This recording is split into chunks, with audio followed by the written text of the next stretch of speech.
At the moment, the International Military Technical Forum Army 2024 is taking place in Moscow.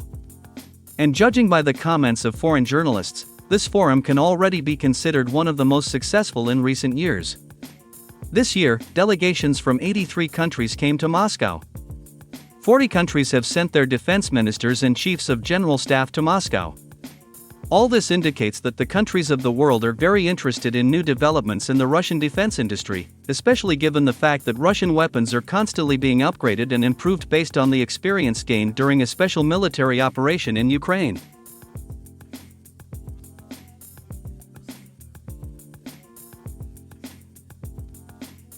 By the way, the Ministry of Defense of the Russian Federation officially announced that the Russian military-industrial complex presented at the exhibition only updated pieces of weaponry that are currently used in the zone of a special military operation.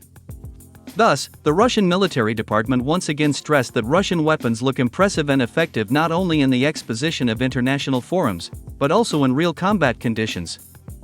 By the way, at the International Military Technical Forum Army 2024, representatives of foreign countries were presented not only the novelties of the Russian military-industrial complex, but also the captured equipment of the NATO countries, including the United States. Thus, the Russian Ministry of Defense has once again humiliated the West, demonstrating to the world that in real combat conditions, Western weapons are much inferior to Russian models. And judging by the large number of high-ranking foreign guests in Moscow, many countries of the world also understand and realize this perfectly well.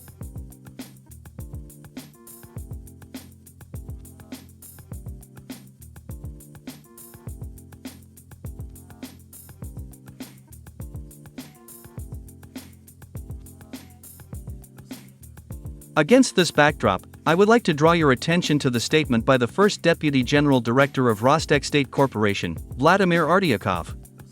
In particular, during an interview with journalists, he officially stated that the command of the British Army was completely disappointed in the combat qualities of the British Challenger-2 tanks, which London handed over to Kiev in May 2023.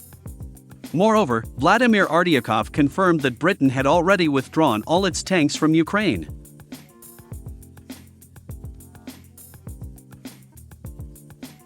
Vladimir Artyakov noted that the conflict in Ukraine showed the whole world the uselessness of British tanks. According to him, American Abrams tanks and German Leopard tanks proved to be much more effective than British combat vehicles.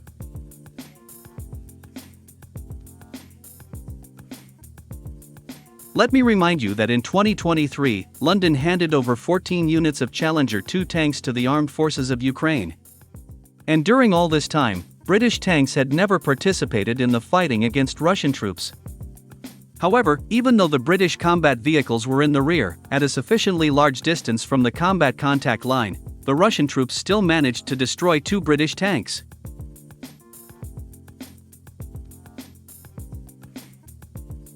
The Ukrainian tankers also did not hide their dissatisfaction with the British tanks, calling them too clumsy and heavy for the Ukrainian soil. In addition, the Ukrainian tankers noted that the British tanks have very weak armor and an ineffective turret, which is not designed for intensive fighting on the battlefield. All this forced the Ukrainian High Military Command to keep British tanks in the rear, protecting them from imminent destruction.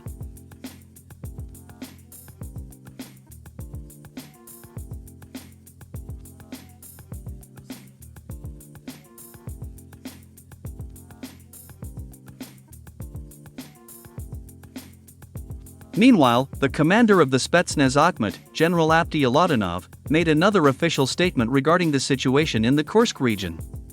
According to him, the uncontrolled movement of the armed forces of Ukraine in the Kursk region has been completely stopped, and positional battles are now underway.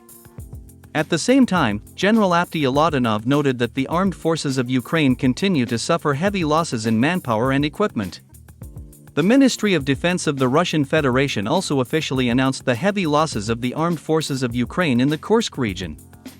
According to the Russian military department, as of August 13, 2024, after the armed forces of Ukraine invaded the Kursk region, the Ukrainian armed forces lost 2,030 soldiers and 200 units of military equipment, including 35 tanks.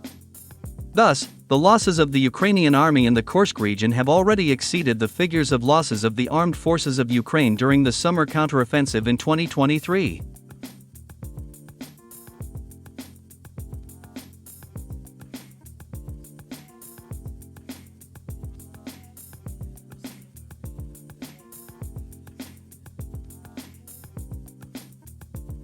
Meanwhile, Western military experts from numerous analytical centers refuted the words of the Commander-in-Chief of the Armed Forces of Ukraine, General Alexander Syrsky, that the Ukrainian army allegedly controls 1,000 square kilometers of territory in the Kursk region. According to military experts, as of August 13, 2024, the Armed Forces of Ukraine captured 800 square kilometers of the territory in the Kursk region. At the same time, experts noted that the Ukrainian army does not fully control this territory, and that in many areas the armed forces of Ukraine continue to retreat slowly. Simply put, Western experts admitted that the Ukrainian armed forces invaded the Kursk region in the area of the Sudza gas measuring station and immediately scattered in different directions without having a clear military purpose or understanding what to do next. Moreover, the Ukrainian armed forces have not yet drawn a clear combat contact line in the Kursk region, and have not established firm control over the territories where they are currently located.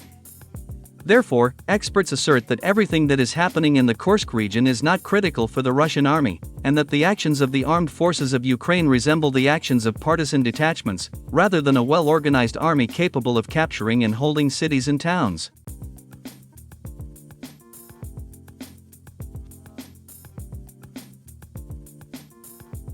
In addition, military experts and analysts noted that after the armed forces of Ukraine invaded the Kursk region, the Russian army began to move rapidly forward in almost all directions of the front.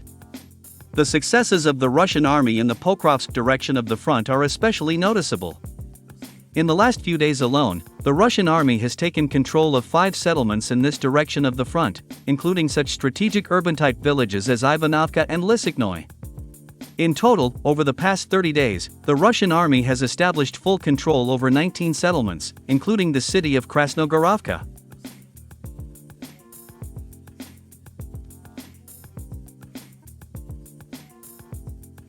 Thus, it can be stated that the invasion of the Kursk region gave the Kiev regime only an informational and propaganda effect.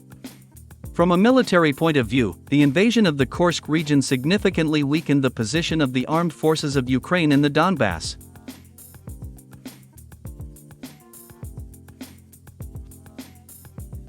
General Syrsky continues to throw brigades of the armed forces of Ukraine into the Kursk region, removing them from other directions of the front. All this led to the fact that some weakened units of the armed forces of Ukraine began to flee Donbass, giving large areas of territory to Russian troops almost every week.